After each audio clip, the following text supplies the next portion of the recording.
சன்னிவில்லே என்ற பிரகாசமான நகரில் டிம்மி என்ற மகிழ்ச்சியான சிறுவன் காடுகளை ஆராய்ந்து நடக்க விரும்பினான்.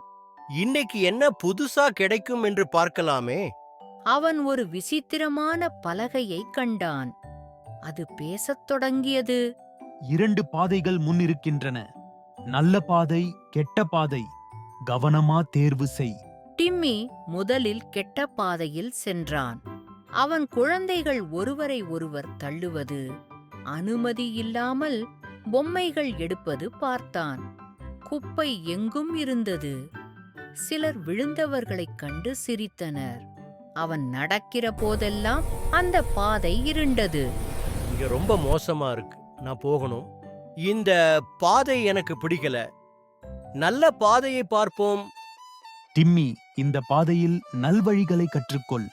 நல்ல பாதையில் ஒளியும் அமைதியும் நிரம்பியது. வாவ், இங்க ரொம்ப நிம்மதியா இருக்கு. குழந்தைகள் உதவிக்கரம் நீட்டினர். சாப்பாடு பகிர்ந்தனர். இதோ உங்க புத்தகம், கவனமா வாங்குங்க. டிம்மி நல்லது செய்தவுடன் மரங்கள் ஒளிர்ந்தன, பறவைகள் பாடின. ஆஹா, நல்லது செய்தா மனசு எவ்வளவு லைட்டா இருக்கு. நான் இனிமேலும் நல்லதை தேர்வு செய்வேன்.